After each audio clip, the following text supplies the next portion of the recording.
Breaking news చూస్తున్నారు. Tea Congress లో Konda Surekha issue ముదురుతూ ఉంది. హైకమాండ్ తో భేటీకి కొండా సురేఖ ప్రయత్నాలు చేస్తూ ఉన్నారు. ఇప్పటికే ఏఐసీసీకి క్రమశిక్షణ కమిటీ నివేదిక అందింది. చర్యలు తీసుకోవడానికి ముందే ఢిల్లీకి పయనమయ్యే అవకాశం ఉంది సురేఖ అంటూ కూడా చర్చ జరుగుతుంది. ఢిల్లీ పెద్దలు కలిసేందుకు కొండా సురేఖ తీవ్రంగా ప్రయత్నాలు చేస్తూ ఉన్నారు. రాహుల్ గాంధీ అపాయింట్మెంట్ కోరారు సురేఖ. అవును, రాహుల్ గాంధీ అపాయింట్మెంట్ కోసం చూస్తూ ఉన్నారు సురేఖ. ఈరోజు రేపు రాహుల్ గాంధీతో కొండా సురేఖ భేటీ అవకాశం ఉంది. ఇప్పటికే ఏఐసీసీ అధ్యక్షుడు మల్లికార్జున ఖర్గేను కలిసినట్టుగా వార్తలు చక్కర్లు కొడుతున్నాయి. కొండా సురేఖ విషయంలో వివాదంపై కేసీ వేణుగోపాల్తో ఫోన్లో మాట్లాడారు మంత్రి. ప్రభుత్వంలోని కొందరు పెద్దలు తమను కావాలనే టార్గెట్ చేస్తున్నారని కొండా సురేఖ ఆరోపిస్తూ ఉన్నారు. బీసీ బిడ్డగా తనకు జరుగుతున్న అవమానాన్ని అధిష్టానం దృష్టికి తీసుకువెళ్ళబోతూ ఉన్నాను అంటూ ఉన్నారు సురేఖ. కొండా సురేఖతో రాజీనామా చేయిస్తారా లేక ఇంకో ఛాన్స్ ఇస్తారా అనే చర్చ జరుగుతూ ఉంది. గత 2-3 రోజులుగా జరుగుతున్న చర్చ ఇది. బట్ ఈ రోజు పీక్స్కి చేరుకుంటుంది. కారణం ఇప్పటికీ మల్లికార్జున ఖర్గేతో భేటీ అయ్యారని చెప్పి పెద్ద ఎత్తున చర్చలు జరుగుతున్నాయి. పెద్ద ఎత్తున అంశానికి సంబంధించి చర్చ జరుగుతూ ఉంది. అండ్ ఇప్పుడు దీనికి తోడుగా రాహుల్ గాంధీని కలిసి అసలు విషయం ఏంటి, అసలు ఏం జరిగింది, క్లారిటీ ఇచ్చే ప్రయత్నమో లేకపోతే వివరించే ప్రయత్నమో చేస్తారు అనేది వినిపిస్తున్న మాట కొండా సురేఖ విషయంలో. ఈ క్రమంలో ఏం జరుగుతోంది? ఒకవేళ కొండా సురేఖ రాహుల్ గాంధీ కలిసే ప్రయత్నాలు జరుగుతూ ఉంటే ఎప్పటికీ అపాయింట్మెంట్ దొరికే అవకాశం ఉంది. అసలు ఏం జరుగుతుంది డీటెయిల్గా తెలుసుకుందాం. శ్రీధర్ అప్డేట్స్ అందించేందుకు గాంధీ భవన్ నుంచి సిద్ధంగా ఉన్నారు. శ్రీధర్, ఇటు కొండా సురేఖ ఎప్పుడు రాహుల్ గాంధీని కలిసే అవకాశం ఉంది? అపాయింట్మెంట్ విషయంలో ఎటువంటి చర్చ జరుగుతోంది? చెప్పచ్చినట్టు కొండా సురేఖ రాహుల్ గాంధీతో ఈ రోజు లేదా రేపు కూడా కలిసేందుకు కూడా కొంత ప్రయత్నం చేస్తున్నట్లు సమాచారం.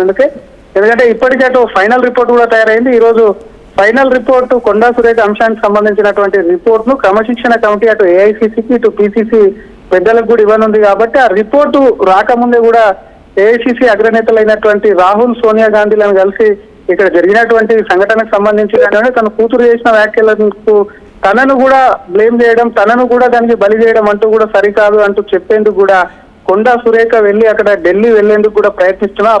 అపాయింట్మెంట్ కన్ఫర్మ్ అయితే నేడు లేదా రేపు వెళ్ళి కూడా కొంత వాళ్ళని కలిసి వివరణ ఇచ్చేందుకు కూడా సిద్ధమైనట్లు తెలుస్తుంది. అటు మల్లికార్జున ఖర్గేను ఏఐసీసీ అధ్యక్షుడు ఉన్నప్పటికీ కలిసినప్పటికీ కూడా ఆయన నుంచి కూడా సానుకూలమైనటువంటి అక్కడ నుంచి సానుకూలమైనటువంటి వాతావరణం అక్కడ కనిపించలేదు. వెళ్ళి స్టేట్ లోనే తెలుసుకోవాలని చెప్పడం ఏదైతే ఉందో కొండకు కొంచెం నిరాశ కలిగించిందని చెప్పాలి. దాంతో ఏఐసీసీ అగ్రనేతలుగా ఉన్నటువంటి రాహుల్ గాంధీ సోనియా గాంధీని కలిసి తను సీనియర్ మంత్రిగా పార్టీలో ఉన్నారు కాబట్టి, పార్టీలో ఎంత కాలం నుంచి పనిచేస్తున్నారు కాబట్టి, 5 సార్లు ఎమ్మెల్యే కాబట్టి దానికి సంబంధించి సైతం కూడా వీటన్నిటిని కూడా వివరించి చేసినటువంటి వ్యాఖ్యలు, తన కుమార్తె చేసినటువంటి వ్యాఖ్యలు, కేబినెట్ మినిస్టర్ గా ఉన్నటువంటి తనపై రుద్దడం ఏదైతే ఉందో దాన్ని తప్పుపడుతూ కూడా దాని నుంచి కూడా ఇది ఒక్కసారి దాన్ని మినాయింపు ఇవ్వాలని చెప్పి కూడా కొండా సురేఖ అక్కడ నివేదించేటువంటి ఛాన్స్ ఉంది. మరొక పక్క సచినట్టు కొండా సురేఖ ప్రయత్నాలు చేస్తుంటే కమిటీ రిపోర్ట్ కు సంబంధించి మాత్రం కమిటీ రిపోర్ట్ లో ఏముంది, కమిటీ రిపోర్టు ఏ విధంగా కొండా సురేఖ మీద మెజార్టీ ఎమ్మెల్యేలకు సైతం కూడా అటు చర్యలు తీసుకోవాలంటే కొంతమంది సైతం కూడా కొంత కమిటీ రిపోర్ట్ కూడా ఆ కమిటీ రిపోర్ట్ సంబంధించినటువంటి చర్యలు కూడా వద్దని చెప్తున్నారు. కాబట్టి అటు కొండా సురేఖ ఎపిసోడ్ కూడా ఇప్పటికీ ముఖ్యమంత్రి రేవంత్ రెడ్డి దాని మీద స్పందించడం కాకుండా అటు పిసిసి క్రమశిక్షణ కమిటీ అటు పార్టీ పరంగా చూసుకుంటుందని చెప్పి నిన్న ప్రభుత్వ పరంగా మాట్లాడి చాలా ఈజీగా తీసేశారు. అయినప్పటికీ ముఖ్యమంత్రి కొండా సుస్మిత చేసినటువంటి వ్యాఖ్యలు, కుటుంబ సభ్యుల మీద చేసినటువంటి అవినీతి ఆరోపణలు ఏవైతే ఉన్నాయో వాటిని ముఖ్యమంత్రిని ఏకవచనంతో మాట్లాడడం మాటలు ఏవైతే ఉన్నాయో వాటన్నిటి కూడా సీరియస్ గా తీసుకున్నారు. ముఖ్యమంత్రి ప్రెస్ మీట్లు పెట్టేలా కూడా నిర్వహించారు. దానికి కొండా సురేఖ సైతం కూడా అసలు ఈ ఎంతమంది ఎమ్మెల్యేలు ఎందుకు మాట్లాడుతున్నా వాళ్ళు ఎన్నుకున్నటువంటి అదృశ్య శక్తి ఏంది, ఇదంతా కూడా కొండా సురేఖ కొంత అనుమానాలు ఉన్నాయి. కాబట్టి వారికి సంబంధించి ఎందుకంటే పార్టీలో గతంలో కంటే ఈసారి కొంత భిన్నంగా కూడా వారికి సంబంధించి కూడా కనిపిస్తుంది. ఎందుకంటే కొండా సురేఖ గతంలో సుస్మిత చేసినటువంటి వ్యాఖ్యల మీద ఒకసారి బట్టి విక్రమార్క ముఖ్యమంత్రితో మాట్లాడి వాళ్ళిద్దరి మధ్యలో సయోధ్య కుదిరించారు. కానీ ఈ పరిస్థితిలో ప్రస్తుతం ఉన్నటువంటి తరుణంలో యాక్షన్ అనేది కూడా సీరియస్ గా ఉంటుందని చెప్పి కూడా కొండా సురేఖ వర్గీయులకు కూడా అనుమానం ఉంది. మరొక పక్క రాష్ట్ర నేతల్ని, రాష్ట్రంలో ఉన్నటువంటి సీనియర్ మంత్రుల్ని కలిసేందుకు కూడా వాళ్ళు అపాయింట్మెంట్ నిరాకరిస్తున్నారు. ఎందుకంటే ముఖ్యమంత్రిని పర్సనల్ గా కుటుంబ సభ్యులు తిట్టారు కాబట్టి కొండా సురేఖ సైతం కూడా లేఖలో నోటీసులకు సంబంధించి వివరణ ఇచ్చేటప్పుడు సరిగా ఇవ్వలేదు కాబట్టి కొంత కలిస్తే ఇబ్బంది అయ్యేటువంటి ఛాన్స్ ఉంటుంది అని చెప్పి కూడా కొండా సురేఖ అటు మంత్రులు కూడా అపాయింట్మెంట్ ఇవ్వట్లేదు కాబట్టి ఆమె ఏఐసిసి పెద్దల వద్దకు తీసుకెళ్లి ఇక్కడ జరిగినటువంటి పరిస్థితులను వివరించనుందని చెప్పి మరి గాంధీ భవన్ వర్గాల్లో పెద్ద ఎత్తున చర్చ అయితే జరుగుతుంది. మరి కొండా సురేఖ ఎప్పుడు వెళ్తారో అపాయింట్మెంట్ ఇస్తారా రాహుల్ గాంధీ, ఎందుకంటే మల్లికార్జున ఖర్గే కలిసింది కనీసం మీరు గుర్తు చప్పుడు కాకుండా ఎన్ని కలిసింది కాబట్టి అటు ఏఐసిసి పెద్దల్ని కలిస్తే కూడా మరి ఎవరికి తెలియకుండా కలిసేటువంటి ఛాన్స్ ఉంటుంది. తన మీద వేటు వేయాలని పార్టీలో కొంతమంది కుట్ర చేస్తున్నారు కాబట్టి బీసీ సామాజిక వర్గానికి చెందినటువంటి తన మీద ఇటువంటి కుట్ర అనేది కూడా భగ్నం చేయాలి, వాటికి సంబంధించి తన మినహాయింపే వాళ్ళ పార్టీ కోసం పనిచేస్తానని చెప్పి కూడా కొండా సురేఖ నివేదించేటువంటి ఛాన్స్ ఉందని చెప్పొచ్చు. కొండా సుస్మిత సైతం కూడా గతంలో చూస్తాం వ్యాఖ్యలు చేయగానే మళ్ళీ ఆ వ్యాఖ్యలను కొంత వెనక్కి తగ్గి రాహుల్ గాంధీని కానీ పార్టీని కానీ సోనియా గాంధీని కూడా ఎవరిని అనలేదని కొండా సురేఖ రేవంత్ రెడ్డి అంటే కాంగ్రెస్ పార్టీ కాదు కదా అని కొండా సుస్మిత చెప్తుంటే కొండా సురేఖ సైతం కూడా ఎక్కడ కూడా మొన్న మల్లికార్జున కలిసినప్పుడు గాంధీ కుటుంబాన్ని కానీ కాంగ్రెస్ పార్టీని కానివ్వండి ఎక్కడ ఏమనలేదని తెలిపినటువంటి సిచ్యువేషన్ ఏదైతే ఉందో అది ఫైనల్ గా కూడా అటు మల్లికార్జున ఖర్గే చేతిలో కూడా లేనటువంటి అంశం కాబట్టి వచ్చినట్టు రాహుల్ గాంధీ సోనియా గాంధీ వద్దనే తన బాధను తనకు వచ్చినటువంటి ఇబ్బందులను ఇక్కడ జరుగుతున్నటువంటి పరిస్థితులను కూడా వివరించేందుకు కూడా ఢిల్లీ వెళ్లేందుకు జాతీయ నాయకత్వం ఎందుకు ఆలోచనలో ఉంది, ఎందుకు యాక్షన్ తీసుకునేందుకు లేట్ చేస్తుంది, లేకపోతే యాక్షన్ తీసుకునేందుకు ఎందుకు అంతగా వెంటనే అంత యాక్టివ్ మోడ్లోకి వెళ్ళట్లేదు అనే చర్చ జోరందుకుంటోంది.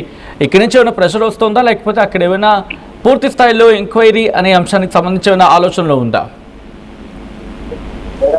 సచిన్ క్యాబినెట్ లో ఉన్నటువంటి మంత్రి కాబట్టి ఒక క్యాబినెట్ మినిస్టర్ ను బర్తరాఫ్ చేసిన ఆమె మీద పార్టీ పరంగా చర్యలు తీసుకొని పార్టీ నుంచి తప్పించిన దేశవ్యాప్తంగా పెద్ద చర్చ అవుతుంది, అది పార్టీకి మైనస్ అవుతుంది. కేవలం తెలంగాణ కాదు ఇతర రాష్ట్రాల్లో సైతం కూడా కాంగ్రెస్ కు సంబంధించినటువంటి అంశంలో ముఖ్యమంత్రి మీద మాట్లాడినటువంటి మాటలు పెద్ద ఎత్తున దేశవ్యాప్తంగా అంశం కాబట్టి అసలు కమిటీ వేయకుండా రిపోర్ట్ మీద చర్చ జరగకుండా తీసుకుంటే మాత్రం ఖచ్చితంగా కొండా ఫ్యామిలీ మరింత అటు సురేఖ ఫ్యామిలీ నుంచి కూడా వ్యతిరేకత రావచ్చు, పార్టీ మీద కానివ్వండి అగ్ర నాయకుల మీద కూడా ఇంకా ఎక్కువ మాట్లాడేటువంటి అవకాశాలు ఉంటాయి. కాబట్టి దేనికైనా ఒక ప్రొసీజర్ ఉంటుంది, ఆ ప్రొసీజర్ ప్రకారం మేము నడుస్తామంటూ ఇప్పటికే ముఖ్యమంత్రి కానివ్వండి అటు మల్లికార్జున ఖర్గే స్పష్టం చేశారు. కాబట్టి రిపోర్ట్ తయారు చేసి రిపోర్ట్ కు సంబంధించి ఎందుకు మాట్లాడాల్సి వచ్చింది ఏంటన్న దానిపైన పూర్తి స్థాయిలో కూడా అటు నివేదిక పైన ఆధారంగా అది పార్టీ పరంగా తీసుకోవాలి. నేరుగా ముఖ్యమంత్రి కానివ్వండి ఇక్కడ ఉన్నటువంటి నాయకులు తీసుకోవడానికి లేదు కాబట్టి వారి నుంచే పార్టీలో ఉన్నటువంటి ఏవైతే వారికి సంబంధించినటువంటి ఇన్స్ట్రక్షన్ పార్టీలో ఉన్నటువంటి సిద్ధాంతం ఏదైతే ఉందో అక్కడి నుంచి కూడా వాళ్ళు చర్యలకు కూడా సిద్ధమవుతున్నారని చెప్పొచ్చు. Right Sridhar, thanks for the update.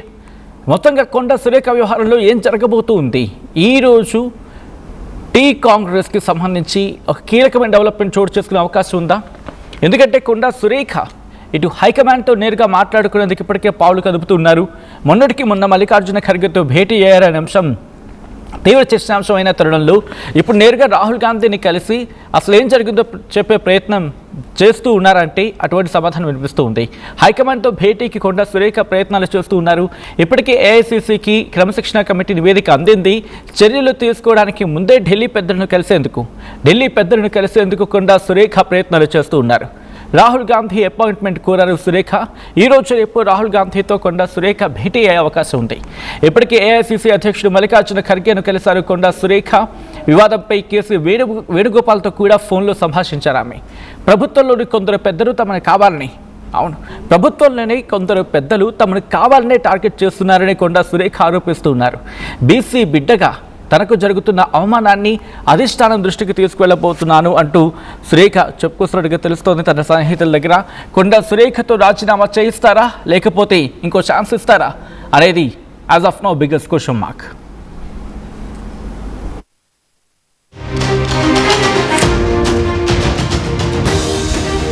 గారికి ఇచ్చి ఆల్మోస్ట్ 2 years. రేవంత్ రెడ్డి గారు ఎవరండి? రేవంత్ రెడ్డి గారు అధిష్టానం నిర్ణయిస్తే ముఖ్యమంత్రి అయినారు. కాంగ్రెస్ అనేది ఒక వ్యక్తి మీద ఉండదు, ఒక వ్యవస్థ మీద నడుస్తుంది. వ్యక్తి ఈయన ఎవరు టికెట్ డిక్లేర్ చేయడానికి? ఈయనకి ఆ హక్కు లేదు, అధికారం లేదు, ఏం లేదు. కాంగ్రెస్ లో వ్యవస్థ ప్రకారమే నడుస్తుంది. సో అధిష్టానం ఎవరు డిక్లేర్ చేస్తే వాళ్ళు అవుతారు తప్పితే ఈయన డిక్లేర్ చేసిన వాళ్ళు కారు. వ్యాఖ్యలు నేను వాళ్ళ మీద చేయలేదు కదండి, నేను ఒక వ్యక్తి మీద చేసిన, ఒక వ్యవస్థ మీద చేయలేదు. నేను అదే చెప్తున్నాను, నేను కాంగ్రెస్ పార్టీని టార్గెట్ చేయలేదు, ఏఐసిసిని టార్గెట్ చేయలేదు, రాహుల్ గాంధీ గారిని టార్గెట్ చేయలేదు. వాళ్ళంటే అభిమానం ఉంది, నాకు ఇంకా గౌరవం ఉంది.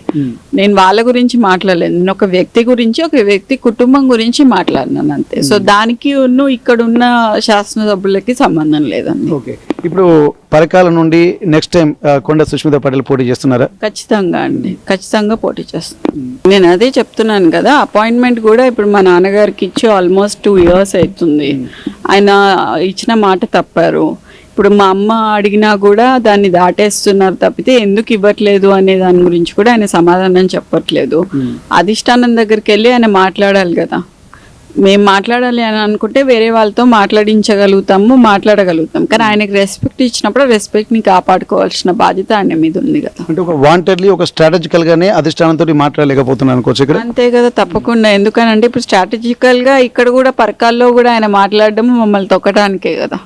సంగారెడ్డిలో అక్కడ మాట్లాడి జస్ట్ అదే రోజు నెక్స్ట్ డేనే మాట మార్చి ఇక్కడ మాట్లాడిండు అని అంటే మమ్మల్ని కావాలని అణచివేయాలని చూస్తున్నట్టే కదా. లేదండి, ఆయన సపోర్ట్ చేయకపోయేటాడు. ఎందుకంటే సపోర్ట్ చేసేటట్టయితే ఫస్ట్ మా నాన్నని ఎమ్మెల్సీగా చేసుకునేవాడు కదా.